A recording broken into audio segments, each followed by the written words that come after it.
The story of the Sisters of Providence is a story of more than 150 years of compassionate care for anyone in need, especially the sick and the poor.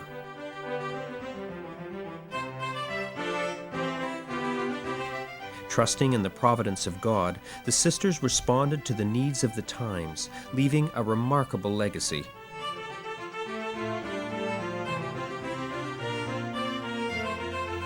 The story of the Sisters of Providence begins with its first Mother Superior, Emilie Gamelin.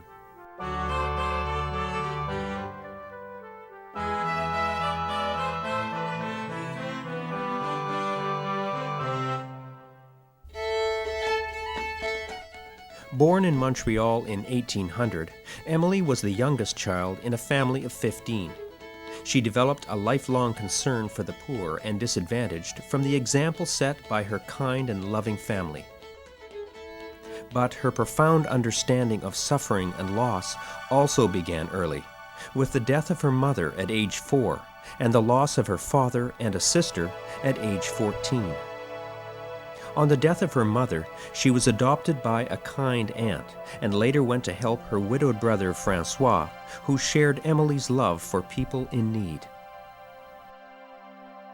One of the things that Francois permitted Emilie to do was to have a little room off of the kitchen that she set up, and she called that little room the Table of the King.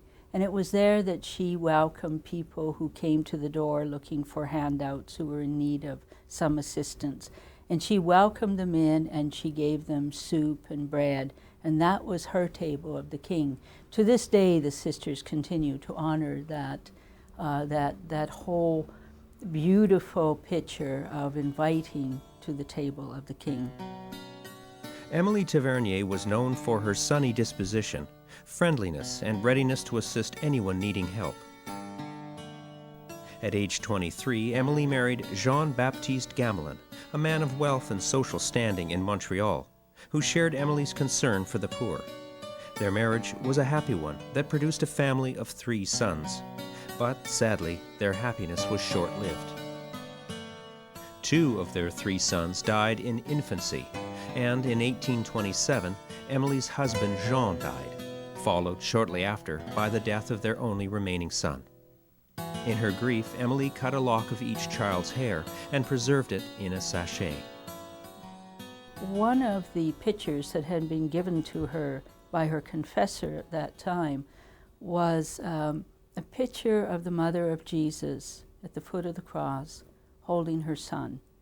And in that intense grief became that acknowledgement that through grief we either move forward or we don't move. In this sense, Emilie moved forward, and she also brought others with her. So she formed a team of people around her who were also very much aware and concerned of the sufferings of the day. On his death, her husband left her well provided for, with property and income from a number of orchards. Emilie took refuge in her faith, the church she was baptized in, married in, and where her husband and children were buried became a sanctuary for her. She meditated on the sorrows of Mary, Mother of Jesus, and found strength to continue helping people in need. She personally cared for a mentally disabled boy and his mother in her own home until they passed away.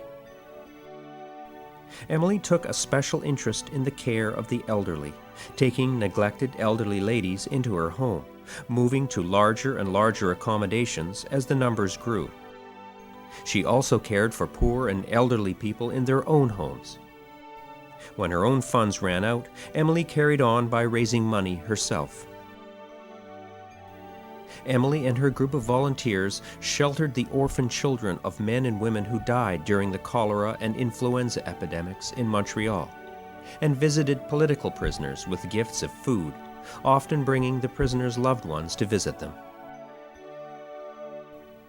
Rejecting an offer of marriage from a prominent citizen, Emilie vowed to be a servant of the poor as long as my strength permits. The Bishop of Montreal was so impressed with Emilie's work with children, the elderly, and prison inmates, he founded a new community of sisters to carry on the work she had begun. After training the sisters of the new community, Madame Gamelin decided to give up her personal freedom and join them. Following her vows, Madame Gamelin of Montreal became Mother Emilie Gamelin, first superior of the Sisters of Providence. Now, interestingly, the church called this community, my community, Daughters of Charity, Servants of the Poor. But you know, the people in Montreal said, no, these are the Sisters of Providence. They have relied on Providence for their growth. They rely on Providence in their service. And so that's where we received our name. And I think it's just beautiful. So we're Sisters of Providence. Mother Emilie Gamelin continued to serve the people she loved so much, but in 1851 it was her own life that was cut short. As she died of cholera, her last words to the sisters were humility, simplicity, and charity. At her death, there were 49 sisters in 9 houses of community service. One of the things that Emilie Gamelin means to me personally is a real living, breathing human being who was married, who had children, who was a woman of the day, who understood the needs of the day, and reached out in the best possible way that she could, and worked with as many different people as she could in order to help respond. And she did that at a time when it was very difficult. Well, it's the same today. You continue to reach out with the help of individuals around you and to respond to the needs, and it's just as difficult today. Word of the new community spread fast. In 1852, Bishop Magliore Blanchette traveled to Montreal to request sisters to serve the Pacific Northwest. 5 sisters, including Sister Bernarda, were sent by ship via Cape Horn. However, when they were not received at the end of their journey, they set sail back to Canada, only to stop permanently in Chile on the return voyage to help the people there. A second group of sisters arrived in Fort Vancouver, Washington in 1856 under the direction of Sister Joseph of the Sacred Heart, a formidable leader with a gift for architecture.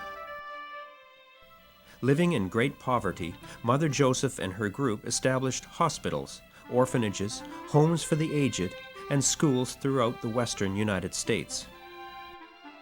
Then, at the invitation of Canadian bishops, Mother Joseph came to British Columbia and built St. Mary's Hospital in New Westminster, St.Pauls Hospital in Vancouver, St. Eugene's Hospital in Cranbrook, and Providence St. Genevieve, a school and orphanage in New Westminster. Mother Joseph designed the buildings herself and insisted on the highest standards of workmanship.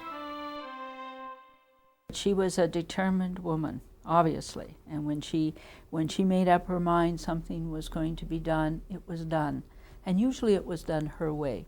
They tell stories that, many stories of her, but one story was when she wanted a chimney done a certain way, and the builders said, no, that didn't need to happen. And when they went home that night, but when they returned in the morning, the chimney had been taken down and had been rebuilt in the way that Mother Joseph wanted it done, and it was the correct way. Mother Joseph's building projects required financing, and the sisters paid for them through unique fundraising efforts. One method involved frequent begging trips to mines in the interior of British Columbia and other remote areas.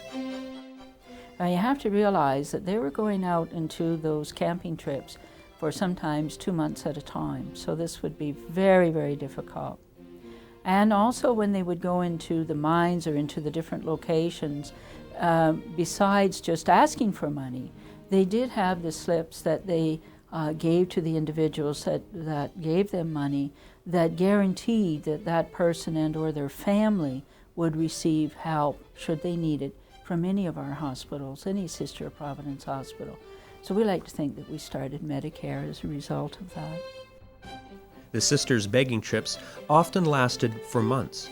They camped outdoors, braving the danger of wolves, grizzly bears, and highway robbers. In spite of these challenges, Mother Joseph did all she could to ensure success. One of the things that she used to love to do when she went into the mines in her begging trips was she'd take the youngest and the best looking sister with her, and I think that helped as well, you know.